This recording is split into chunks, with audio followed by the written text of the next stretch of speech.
तो हम लोग समझेंगे कि प्लेन एंगल क्या है। सो प्लेन एंगल क्या है, नॉर्मली इसको कहते हैं प्लेन एंगल।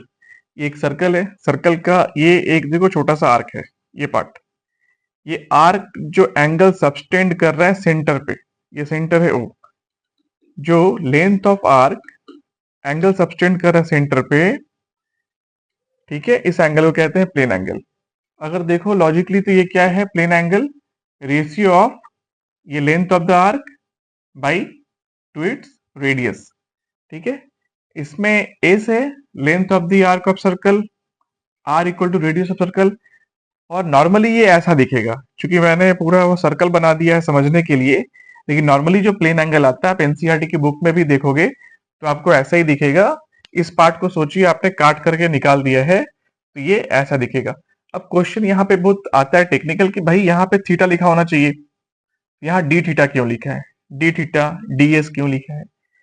सो ये आपको आने वाले समय में बताऊंगा मैं कि डी थीटा बेसिकली क्या नहीं, एक छोटा सा पार्ट हम लोग लेते हैं, एक एक जब डिस्टेंस या फिर जब इस एंगल को नापते हैं तो एक बहुत छोटा सा पार्ट को हम लोग लेते हैं, उसके लिए डी का यूज किया जाता है, वो आगे बताऊंगा मैं, ठीक है। हाँ, सो ऐसा यूनिट ऑफ प्लेन एंगल क्या है, सो रेडियन है। प्लेन एंगल का जो यूनिट होगा that that will B radian.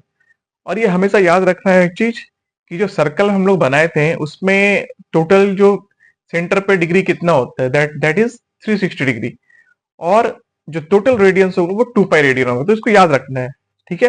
360 degree equal to 2 pi radian. उसके बाद अगर कोई क्वेश्चन आता है कोई कंपटीशन में, अगर डिग्री निकालने के लिए इन टर्म्स ऑफ रेडियन, तो हम लोग इजिली निकाल सकते हैं कि since 360 degree equal to 2 pi radian then 1 degree equal to, इसको अपोजिट कर देंगे, 2 पाई बाई 360 यहाँ आ जाएगा, तो इसको ये यहाँ कैंसिल हो जाएगा, तो क्या बचेगा पाई बाई 180 डिग्री रेडियन। उसके बाद कितना भी डिग्री देगा हम लोग उस डिग्री को रेडियन के टर्म्स में निकाल सकते हैं। और एक चीज याद रखने वाली चीज है कि 1 डिग्री इक्वल टू 60 मिनट्स, और 1 मिनट 60 सेकेंड्स। सो अब हम लोग समझेंगे सॉलिड एंगल क्या है।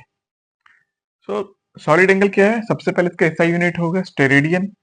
और सॉलिड एंगल और प्लेन एंगल में डिफरेंस क्या है, प्लेन जब होता है वो 2 डायमेंशनल होता है, केवल एक्स और वाई एक्सिस होता है, लेकिन जब हम लोग सॉलिड एंगल की बात कर रहे हैं तो that will B 3 dimensional sphere. अब स्फीयर को हम लोग लॉजिकली कैसे प्रेजेंट करेंगे, टू डायमेंशन नहीं प्रेजेंट कर सकते हैं, ठीक है, तो वो स्फीयर जब भी आएगा 3 डायमेंशन में आएगा।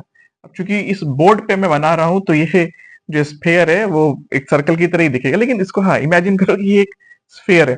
अब इस स्फीयर में मैंने सपोज करो यहां से ये ये एरिया को यहां तक काट लिया, है ना, ऐसा सपोज करो यहां से स्फीयर है, स्फीयर को ऐसे गोल काट लिया और सेंटर तक ऐसा एक कोन बन जाएगा। इसको अगर मैं निकालूंगा, तरबूज जैसे होता है ना, तरबूज को जब हम लोग काटते हैं क्या होता है, ऐसे काट करके जब उसको ऐसे निकालते हैं तो इस तरह का एक कोन बन जाता है ना, आइसक्रीम की तरह ये कोन।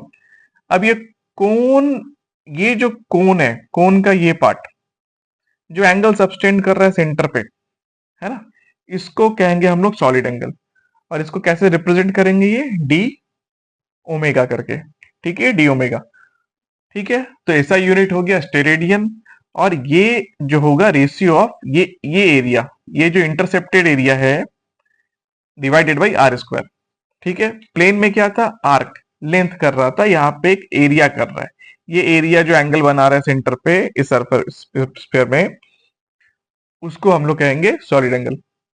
लेकिन इसमें एक टेक्निकल चीज है कि इसका जो एरिया हम लोग जब निकालेंगे तो इसको मैथमेटिकली हम लोग क्या करेंगे, मैथमेटिकली इंटरसेप्टेड एरिया, ये जो एरिया है, area of square equal to area of square, ठीक है, उसको ऐसे मैथमेटिकली हम लोग रिप्रेजेंट करेंगे एरिया ऑफ स्क्वायर, ठीक है। और एरिया ऑफ स्क्वायर को कैसे निकालेंगे, तो इसका साइड जो होगा वो ये स्फीयर का रेडियस के बराबर होगा, है ना। सो ये एरिया निकालने में हमको आसानी हो जाएगा, क्योंकि एरिया ऑफ स्क्वायर निकालना तो बहुत आसान है। सो हम लोग क्या करेंगे, आराम से एरिया ऑफ स्क्वायर निकालेंगे, एंड ये जो एरिया ऑफ स्क्वायर होगा that will be equal to this area, ये एरिया होगा।